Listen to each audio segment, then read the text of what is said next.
전공책 읽기 시간 바로 9주차가 되었습니다. 자, 여러분들의 의견을 또 잘 넣어서 중간고사 과제도 잘 제출을 하셨고요. 제 생각에는 제가 지금 사실은 오늘까지 사실 이제 과제를 내는 거라서 여러분들 과제를 다 일일이 살펴보지 못했어요. 하지만 지금까지 학습해온 여러분들의 모습을 봐서는 잘했을 거라고 믿고요. 그리고 또 지금 이제 이 책도 보니까 거의 우리가 중간중간에 하다 보니까 제가 이제 많이 진도가 좀 나갔더라고요. 그래서 여러분이 한 학기 동안에 이 책 한 권을 거의 떼신 거예요. 그리고 기회가 되면 한 번씩 이 책을 좀 읽어보시고 여러분들이 직장 생활을 할 때도 이런 것들도 필요하고, 저는 어떤 그 AI가 아무리 발달한다 하더라도 사회적인 어떤 소셜 네트워크에서 이거 굉장히 중요하다는 생각이 많이 듭니다. 그러면 이번 주차는 또 어떤 내용으로 우리가 또 얘기를 하고 또 토론을 할지 또 그걸 한번 좀 살펴보도록 할게요. AI 시대의 조직의 생존을 좌우하는 메타인지. 참 이게 AI 시대의 조직의 생존을 좌우하는 메타인지. 자, 여기서 보면 조직적인 메타인지는 인간만이 가능하대요. 역시 인간은 우월해요. 결국 AI도 누가 만들었습니까? 인간이 만들었잖아요. 이직률이 높으면 조직적인 메타인지를 의심해라. 저는 처음에 이거를 읽었을 때 이 부분만 딱 보고 우리가 사람 개인도 이직률이 높을 수도 있고요. 또 어떤 한 기업에 있는 사람들이 이직률이 높을 수도 있고. 근데 저는 이제 주변에서 이제 이직을 자주 하는 사람을 좀 봤어요. 그러다 보니까 사람에 따라서 그게 있구나 라는 생각을 했는데, 이제 여기 책의 내용은 이제 기업을 기준으로 설명을 해주셨더라고요. 자, 이제 그거에 대한 것도 우리가 좀 논할 필요가 있을 것 같아요. 조직적 메타인지는 인간만이 가능하다라고 하는 거에 주제가 지금 두 가지가 그러니까 이슈가 두 가지인데, AI 시대에 조직의 경쟁력은 메타인지로 결정된다라는 내용 하나 하고요. 조직적인 메타인지는 실제로 구현이 가능하다라고 얘기를 하네요. 그럼 이제 어떻게 이게 가능한지, 사실 우리가 메타인지는 계속 누누이 지금 그 내용에 우리가 포커스를 두고 있어요. 연습과 노력과 실천으로 가능하다라는 것이 이제 메타인지. 그리고 저도 여러분한테 말씀드렸잖아요. 메타인지가 충분히 가능한데 스스로 난 멀티가 안 돼요, 난 이런 거 안 돼요, 저 이런 거 못 하잖아요. 그렇게 하지 말라고. 제가 뭔가 말투를 좀 흉내내고 있죠. 제 주변에 그런 분들이 있어요. 뭐라 그러면 저 멀티가 안 되잖아요. 아예 처음부터 자기는 안 된다고 생각하고 안 하더라고요. 근데 저 같은 경우는 제가 멀티가 된다라고 생각을 한 게 아니라 그냥 해봤어요. 해보니까 되더라고요. 그리고 또 노력하면 돼요. 안 되면 할 수 없지만 노력하면 되고, 그러면 뭐 예를 들어서 어느 정도 해서 안 되면 더 많이 해보고, 그러면 못하는 것보다는 그래도 어느 정도 구현하지 않을까? 라는 생각이 드는 거죠. 자, 우리가 이게 구현이 가능하다고 하니까 솔깃하는 거죠. AI 시대에 조직 경쟁력은 메타인지로 결정된다. 자, 여기서 말하는 조직적 메타인지는 지금 보면은 AI가 가장 어려워하는 분야래요. 가장 어려워하는 분야. 그래서 가장 어려워하고, 팀이나 부서 단위에서 이루어지는 인지에 대한 상위 인지를 하기에는 무수한 상황 변수들이 존재하다 보니까 AI가 학습 가능한 데이터로 만드는 방법을 찾기가 어려운 거예요. Who, how, what, when, where, why, 복잡한 거죠, 지금 이렇게. 그래서 여기서 말하는 조직적 메타인지가 이제 그렇게 힘든 분야인데, 여기 책에 보면 209페이지에 보면, 그래서 메타인지를 조직 레벨에 적용한 조직적 메타인지는 AI가 학습하기 가장 어려운 분야다. 팀이나 부서 단위에서 이루어지는 인지에 대한 상위 인지를 한다는 것은 대단히 많은 상황 변수들이 존재하고, 이를 AI가 학습 가능한 데이터로 만드는 방법을 찾기 어렵기 때문이라는 거죠. 그래서 일반적으로 조직적 메타인지는, 자, 뒤에 이제 나옵니다. 사회적 인지와 메타인지가 동시에 필요하대요, 조직에는. 근데 여러분 이거 한번 잘 생각해 보세요. 내가 어떤 조직이라는 것은 회사의 조직을 얘기해요. 소셜을 해야 되죠, 사람들하고 잘 어울리고. 사회적 인지가 필요한 거고요. 그리고 일을 하기 위한 메타인지가 필요한 거예요, 동시에.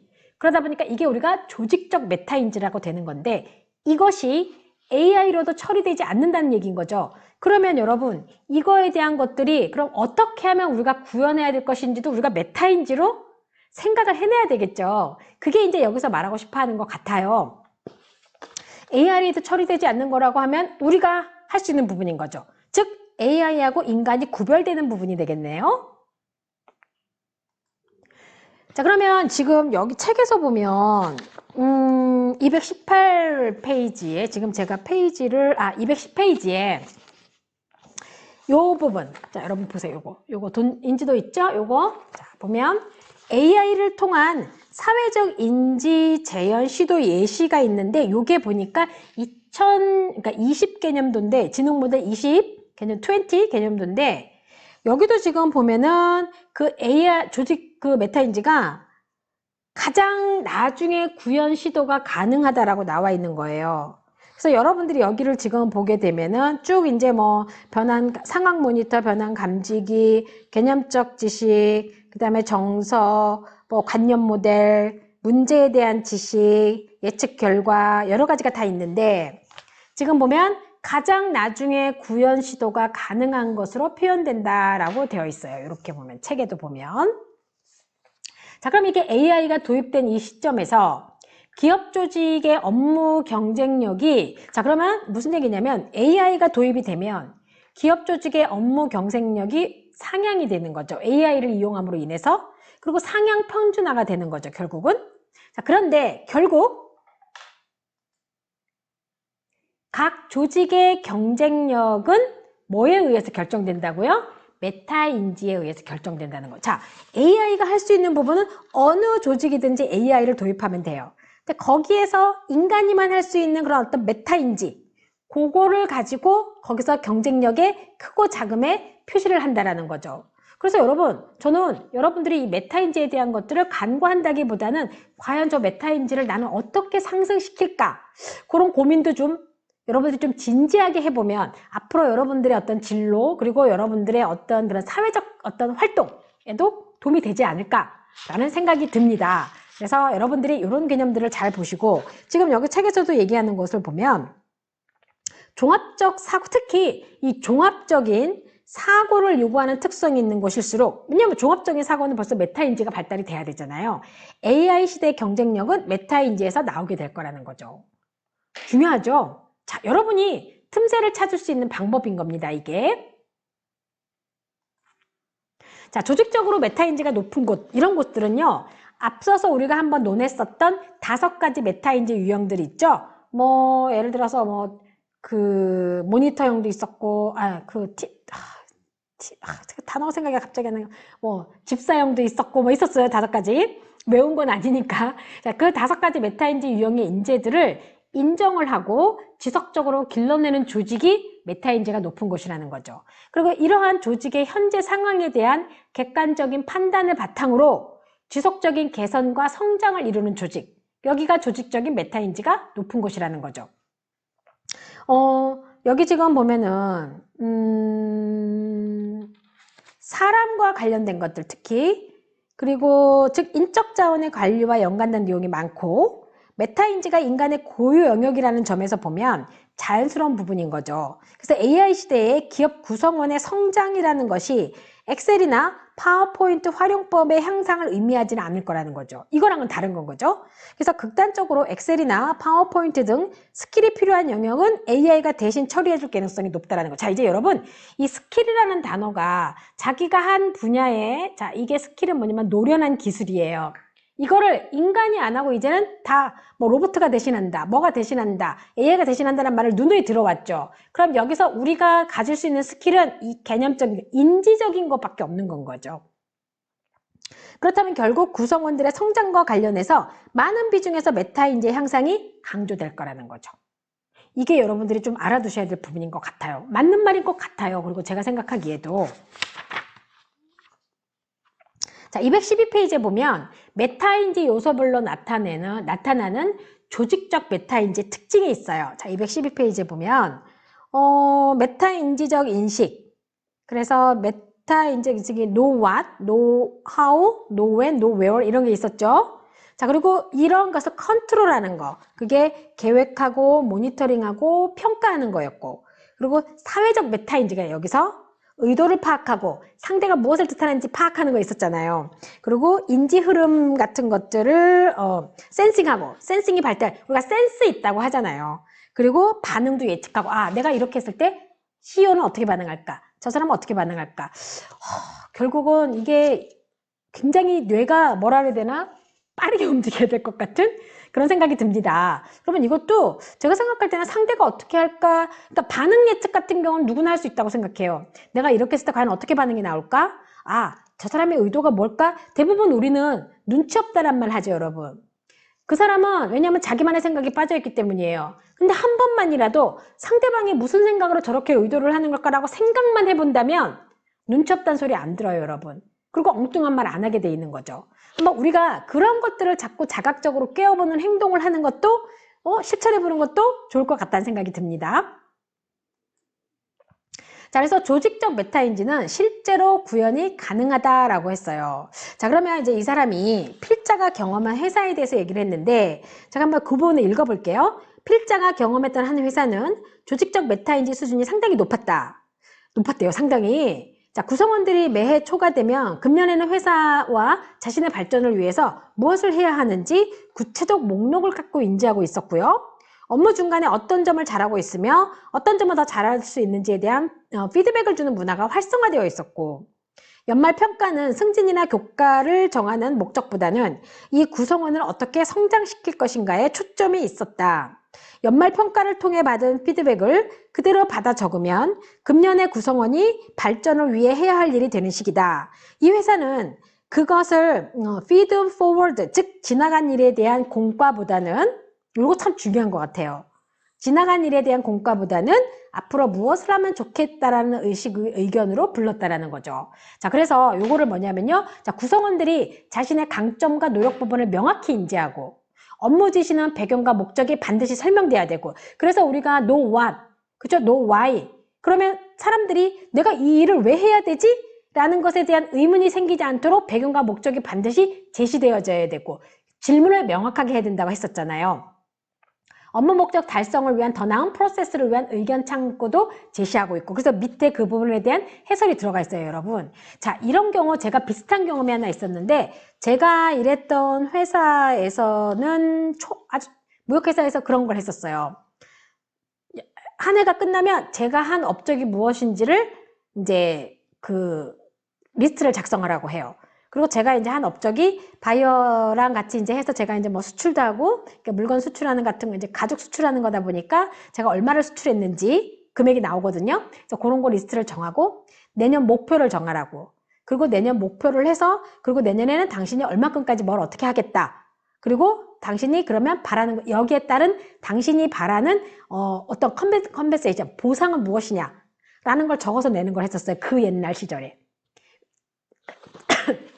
죄송해요. 왜냐하면 상무님께서 워낙 이제 그 깨어진 방식도 갖고 계셨지만 일찍 도입한 거죠. 그런 방식들을.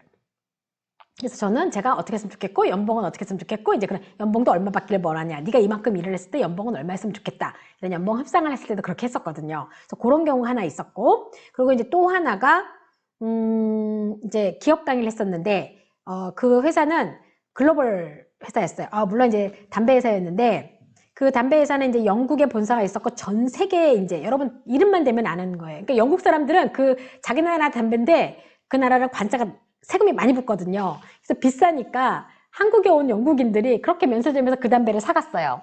그래서 제가 이제 그 회사의 본사에서 이제 헤드쿼터에서 그 임원분들, 뭐 부장님, 차장님 이상분들, 전무님, 이사님 되실 분들을 대상으로 이제 수업을 한 2년 정도 했었는데, 한 번은 이제 그분이 영어로 이제 뭘 제출해야 되니까 저보고 봐달라 그러시더라고요. 그래서 봤더니 올해의 나의 퍼포먼스, 내가 어떻게 했고, 내가 회사에 어떤 기여를 했고, 이거를 갖다 내 스스로 작성을 하고, 그 다음 해, 똑같은 방식이더라고요. 그 다음 해에 내가 회사를 위해서 무엇을 기여할 수 있고, 뭐 했고, 너는 회사에서 무엇을 바라는지, 그거를 쓰는 거더라고요.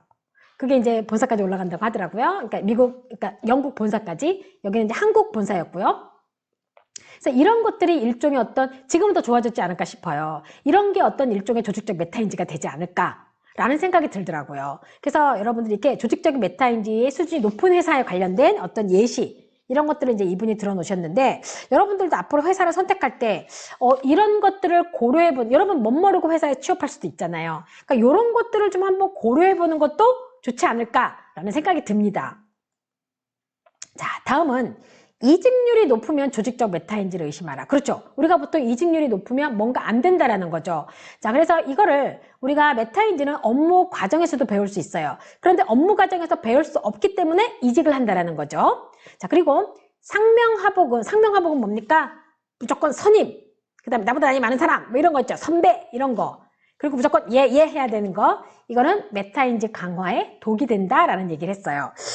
이걸 제가 생각하니까 이직률이 높으면 조직적 메타인지를 의심하라. 제가 아까 제가 아는 한 분이 굉장히 이직을 자주 한다고 제가 말씀을 드렸죠.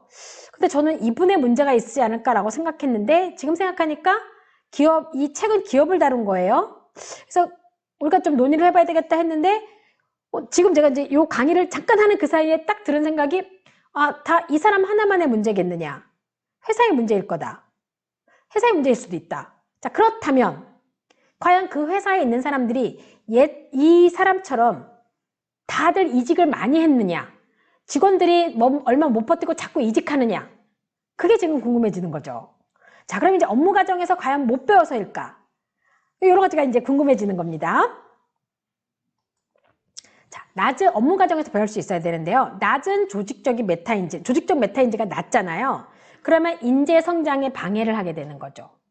그러면서 그 인재가 조직을 떠나는 거죠. 자, 그러면 제가 아는 분 하나가 굉장히 이직률이 큰데 이분은 한 회사만 이직을 한 게 아니라 몇 개를 계속 이직해요. 6개월마다. 그러면 이 사람한테 문제가 있는 거 아닐까? 그 모든 회사가 문제가 있다라고 볼 수는 또 없잖아요. 그쵸? 자, 아무튼 anyway 조직적 메타인지는 개인에게도 필요하고 회사에게도 필요할 것 같은데 특히 이제 조직이니까 여기서는 포커스가 기업에 있는 겁니다.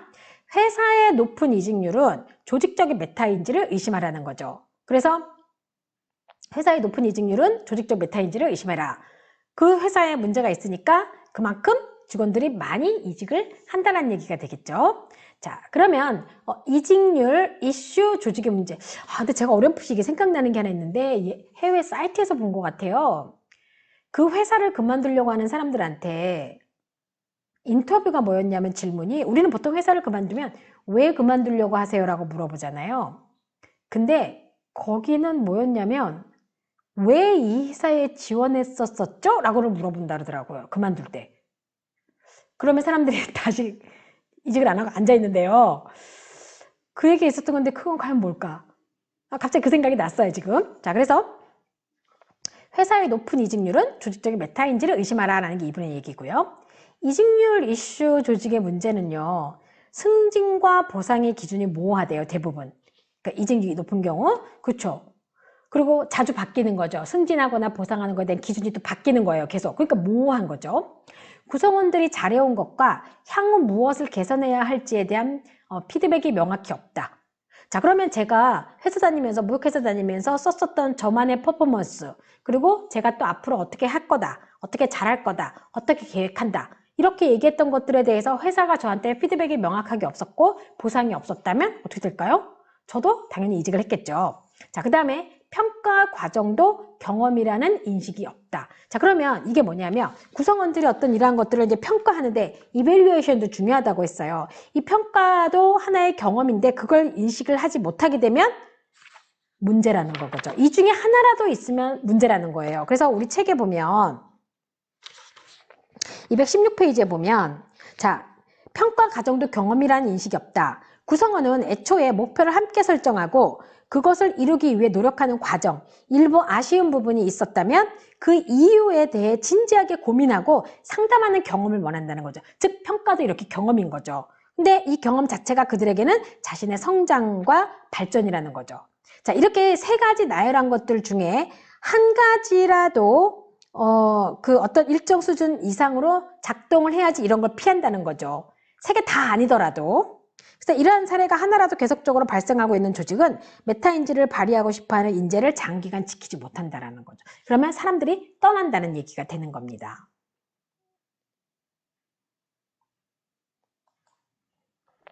자, 그래서 여기 이제 나오는 거 있죠. 그러면 뭐 그 조직원들이 인재를 장기간 지키지도 못하고 또 구성원들의 메타인지를 강화시켜주기도 어렵고 그러면 이직률이 높을 수가 없는 거죠. 결국 이게 다 뭡니까? 업무 과정에서 배울 수 있어야 된다는 거죠.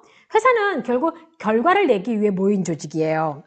저는 이거 참 맞는 말이라고 생각해요. 회사는 결과를 만들기 위해서 모인 조직인 거죠. 그래서 목표 달성은 있는 거죠. 그러면 예를 들어서 뭐 담배 파는 회사다. 담배를 팔아야 되는 거고. 저 같은 경우 무역회사에서 가죽을 핸들링하면서, 그러니까 가방을 만들 때 가죽 원단이 필요하죠. 저 같은 경우 가죽 원단 수출하는 걸 했어요. 물론 제가 만드는 게 아니고 중간에서 에이전트 역할을 한 거죠. 자, 그러면 거기에 대해서 얼마큼 목표 달성이 있어야 되는 거죠. 회사의 미션 달성을 위한 노력이 최우선시 돼야 되는 거고요. 근데 모두 그렇지 않으므로 교육이 필요한 거죠. 결국은 이래서 여러분들이 어떤 구성원들에서 교육이 필요하고, 즉 업무 과정에서 메타인지도 발달하고 회사의 회사의 어떤 목표 달성도 하게 된다는 거죠. 지금 217페이지에 보면은요, 동기부여 요인을, 밀레니엄 세대의 어떤 동기부여 요인을 보면 가장 높은 게 일을 하면서 개인 역량이 발전할 때 이거를 체감한대요, 동기부여가. 그리고 적당한 업무량, 그 다음에 상사 및 동료와 우호적인 관계, 유연한 사내 분위기, 일이 재미있을 때, 일을 통해 사회에 기여한다고 느낄 때, 역시 인간은 보람된 것 같아요. 저는 제가 어제 이제 아는 분하고 통화를 했어요. 오랫동안 알고 지낸 언니인데, 이제 그 언니는 저처럼 이제 일을 하시는 분은 아니었어요. 물론 한동안 장사도 좀 하셨고, 근데 저는 우리 쪽 영역이라는 것이 끊임없이 공부를 해야 되고 여러분들을 가르치려면 끊임없이 연구를 해야 되는데 저는 사실 이게 굉장히 즐겁거든요. 근데 그분이 볼 때는 제가 너무 안 돼 보이는 거예요. 일만 하는 것처럼 보이거든요. 근데 제가 그랬어요. 보람도 있고 내가 좋아서 한다고. 좋아서 한다라고 했고 생각해보니까 저는 이건 것 같아요. 개인 역량이 발전하는 것도 있지만 저는 이거예요. 일이 재미있고 또 제가 사회에 기여한다고 하는 거는 여러분에게 영어를 가르쳐서 여러분이 조금이라도 어떠한 도움을 받았으면, 동기부여를 받았으면 하는 거고, 그 다음에 성과에 따른 보상. 자, 저는 성과에 따른 보상이 여러분들이 영어를 배워서 또는 여러분들이 이런 수업을 들어서 뭔가 여러분들에게 자극을 주고 감동을 주고 동기부여를 주면서 저에게 여러분들이 교수님 수업 때문에 제가 이렇게 생각이 바뀌었습니다. 교수님에게 영어를 배우면서 제가 이렇게 제가 해보기로 했어요. 동기부여가 됐어요. 그게 저에게 보상이거든요. 저에게 보상은 물질적인 것이 아니라 감정적인 보상이 되는 겁니다. 저는 그게 좋아서 하고 있는 거죠. 그래서 제가 좋으니까 하는 겁니다, 여러분. 자, 이런 게 필요한 것 같아요. 자, 그래서 미래의 리더를 육성하는 또 과정이 필요한 거죠. 그래서 늘 진행되는 업무 사이에 무엇을 더 잘할 수 있을지를 복귀시키고 구성원들 간의 논의를 거쳐서 진행될 때 가장 효과적이라는 거죠. 이 많은 사람들을 잘 활용할 수 있어야 되겠죠. 그리고 상명하복. 마찬가지. 이게 진짜 메타인지 강화에 독이 되는 거죠. 왜? 아랫사람의 좋은 의견을 윗사람한테 말할 수가 없잖아요. 이렇게 되면. 누가 선임인지, 비체계적인 업무 요구, 이랬다 저랬다. 그쵸? 그래서 이제 이분이 경험한 걸 하면 매일 바쁘게 진행되는 과정에서 업무의 목적이 무엇인지 알 수가 없었던 게 너무너무 화가 났었대요. 경험이 있었을 때. 그래서 이제 이분이 언급한 게 대한상공회에서의 조사에 의하면 직장인들이 업무 방식을 비효율적이라고 느끼는 이유. 그게 왜 이 일을 해야 하는지 설명하거나 질문하지 않는 소통 문화가 원인이라고 했던 그런 내용을 얘기를 했어요. 자, 그래서 그 내용이 보면 220페이지 아래서부터 221페이지 위에 나와요. 근데 저는 여기 공감해요, 여러분. 가끔 저도 지금 학교에서는 이제 그런 게 없었지만 예전 학교에서 이제 제가 여러 가지 행정일도 같이 할 때 왜 이걸 해야 되는지 정말 저도 의문될 때는 답답하더라고요. 막 너무 황당스럽고 내가 왜 이 시간에 이 일을 하고 있어야 될까? 뭐 이런 것들 있죠. 여러분들이 사실은 직장생활을 하다 보면 이제 앞으로 여러분들도 이러한 일을 겪으실 게 꽤 많아요. 그러면 한번 여러분 저랑 강의 들었던 거 한번 떠올려 봐 주세요. 아, 이게 바로 그런 얘기였구나. 자, 그렇다면 여기서 이제 여러분들의 메타인지가 발달돼야 되는 거예요. 작동해 줘야 되는 거죠. 그렇다면 내가 이거를 갖다 깨치고 또 이거를 가지고 내가 극복할 수 있는, 그냥 받아들일 것이냐? 내가 아니면 받아들이기 너무 스트레스 받는다. 그럼 내가 이거를 극복할 수 있는 인지 위의 인지가 과연 무엇인가? 여러분들 그걸 좀 생각해 보실 필요가 있는 거죠. 자, 여러분, 우리가 인간은 아리스토텔레스 사회적 동물이다 라고 얘기했었고, 인간은 생각하는 동물이다 뭐 이렇게 얘기했었던, 이 철학도 열심히 했는데 언제부턴가 이름이 이제 가물가물해지네요. 철학자들도. 결국 이게 뭡니까? 생각, 메타인지잖아요. 생각 위에 생각, 생각 위에 생각, 생각 위에 생각. 이게 바로 메타인지예요, 여러분. 어렵게 생각하지 마세요. 새로 나온 용어일 뿐인 겁니다. 좀 생각하는 사람이 되어주자는 거죠. 생각해보기. 자, 여러분은 앞으로 일을 한다면 어떤 조직에서 일하고 싶으세요? 그리고 물론 메타인지가 높은 조직이 좋다고 읽었지만 여러분이 추구하는 또 다른 것이 있을 것 같아요. 그걸 한번 여러분들이 토론에 달아주시면 되겠습니다. 그래서 공지사항이 명시된 사람은 의견 간략하게 서술해 주시면 되고요. 그 외에도 내가 의견을 한번 내고 싶다라고 하시는 분들은 언제든지 글 등록해 주는 거 잊지 마시고요. 자, 여러분, 우리가 이런 조직에서 이제 앞으로 일을 해야 돼요. 저는 여러분한테 당부하고 싶은 거 끊임없이 생각하라.